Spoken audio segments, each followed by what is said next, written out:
ইউক্রেনের দুঃসাহসে প্রতিশোধের আগুনে দাউ দাউ করে চলছে রুশ প্রেসিডেন্ট ভ্লাদিমির পুতিন। যেন সাপের লেজে পা দিয়েছে কিয়েভ। মস্কোর অভিযোগ, রাশিয়ার উত্তরাঞ্চলে পুতিনের বাসভবনে ড্রোন হামলা চালিয়েছে ইউক্রেন। বিশ্লেষকরা বলছেন, এই হামলার ঘটনায় ভয়ঙ্কর প্রতিশোধ নেবেন পুতিন। অন্তত ভ্লাদিমির পুতিনকে যারা চেনেন তারা জানেন কি হতে যাচ্ছে।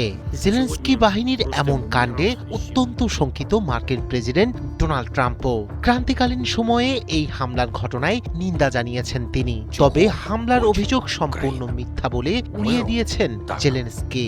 তার দাবি, যুদ্ধ বন্ধে চলমান শান্তি সংলাপ বন্ধ করতেই নাটক সাজিয়েছে মস্কো। এছাড়াও তিনি জানান, মার্কিন চাপে দুর্বল কোনো চুক্তি করবে না তার দেশ। І саме про це зараз кожна зустріч.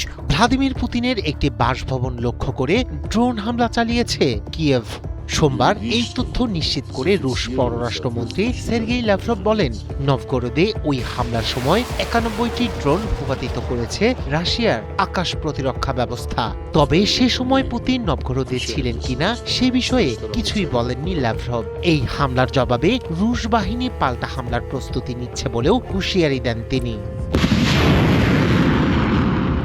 তবে ড্রোন হামলায় জড়িত থাকার অভিযোগ প্রত্যাখ্যান করেছেন ইউক্রেনের প্রেসিডেন্ট ভলোদিমির জেলেনস্কি। একে রাশিয়ার মন করা বক্তব্য বলে দাবি করে তিনি বলেন, শান্তি আলোচনা পণ্ড করতেই এই সাজানো নাটক করছে মস্কো। І всі бачать, що এরপর বুধবার জেলেনস্কি জানিয়েছেন, রাশিয়ার সঙ্গে যুদ্ধ বন্ধের চুক্তির লক্ষ্যমাত্রা থেকে তার দেশ আর মাত্র 10% দূরে। তবে তিনি সতর্ক করে বলেছেন, মার্কিন চাপে দুর্বল কোনো চুক্তির মাধ্যমে মস্কোকে পুরস্কৃত করবে না তার দেশ। за кожного, хто віддав життя. এদিকে রাশিয়ার প্রেসিডেন্ট ভ্লাদিমির পুতিনের সরকারি বাসভবনে ড্রোন হামলার ঘটনায় তীব্র সমালোচনা করেন মার্কিন প্রেসিডেন্ট ডোনাল্ড ট্রাম্প। বিষয়টিকে একটি অত্যন্ত সংবেদনশীল ইস্যু হিসেবে অভিহিত করে তিনি বলেন, যুদ্ধবন্ধে যখন শান্তি আলোচনা চলছে তখন এ ধরনের হামলা চালানোর জন্য মোটেও সঠিক সময় নয় এখন। পুতিনের বাসভবনে এমন সরাসরি আক্রমণ পরিস্থিতিকে আরো জটিল করে তুলতে পারে বলে আশঙ্কা প্রকাশ করেন মার্কিন president. The Lebanese government is at a little bit of a disadvantage. বিশ্লেষকরা বলছেন, যুদ্ধবিরতি আলোচনার মাঝে এ ধরনের হামলা সম্পূর্ণভাবে পাল্টে দিতে পারে যুদ্ধের গতিপথ।